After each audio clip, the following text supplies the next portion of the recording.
संविधान दिवस पर आप सभी भारतवासियों को मैं हार्दिक शुभकामनाएं देता हूं। ठीक है। और संविधान ही भारतीय को मौलिक ग्रंथ है जिसमें प्रत्येक मनुष्य को अधिकार और बाबा साहब ने लिखकर सुरक्षित किए हैं।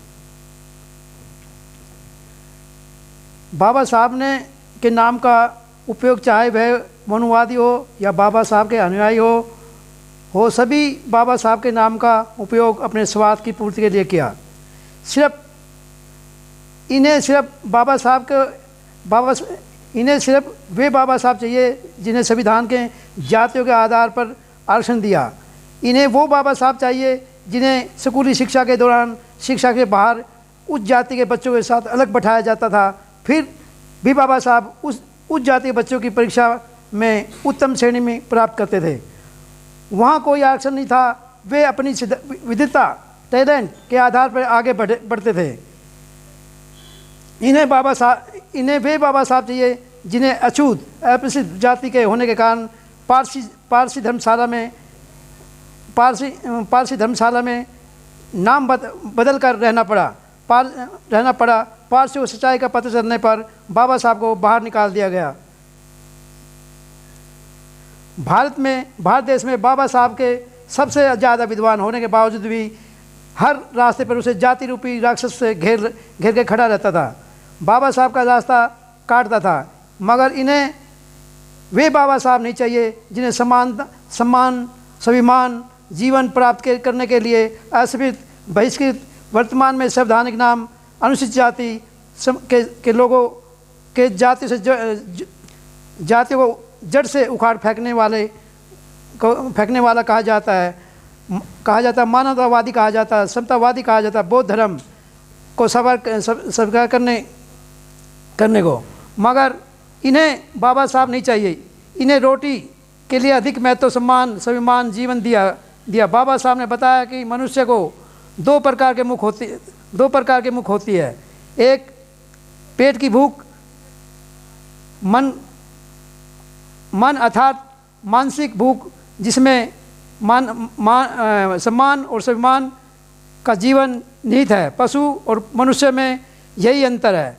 पशु बुद्धि का अभाव रहता है, वह सिर्फ अपनी भूख कैसे मिटे इसी बारे और ध्यान देता है। किंतु मनुष्य के पास बुद्धि होती है जिसका साक्षात उदाहरण हमारे परम पूज्य बोधिसत्व बाबा साहब भीमराव अम्बेडकर जी ने हमें समता बंधुत्व भाईचारा न्याय और स्वतंत्रता प्राप्त करने के लिए धर्म परिवर्तन को कहा है। अभी हमारे देश को आज़ाद हुए 76 साल हो गए, जबकि जिस संविधान से हमारा देश चलता है, हमें सबको जीने का अधिकार दिया, उसकी प्रतिमा आज के दिन 76 साल बाद स्वच्छ नाले में लगाई गई है। कितनी श्रम की बात, 76 साल बाद देखो सुप्रीम कोर्ट में आज लगाई गई है, वो भी चुन के कहने पे।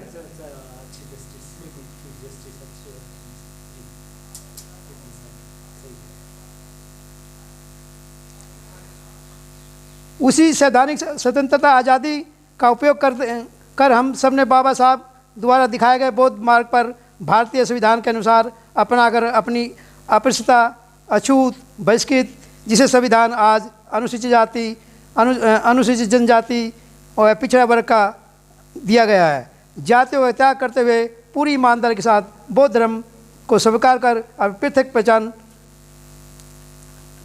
बुद्ध के रूप में बनाई है। आज साथ ही पूरे भारत में जाति मुक्त बौद्ध समाज का मौजूद बनाने का प्रयास निरंतर प्रगति पर है। जो उपासक उपासिकाएं बाबा साहब के बताए मार्ग पर ईमानदारी के साथ सम्मान के साथ संविधान के साथ जीवन जीना चाहता है, वो बौद्ध धर्म स्वीकार करे।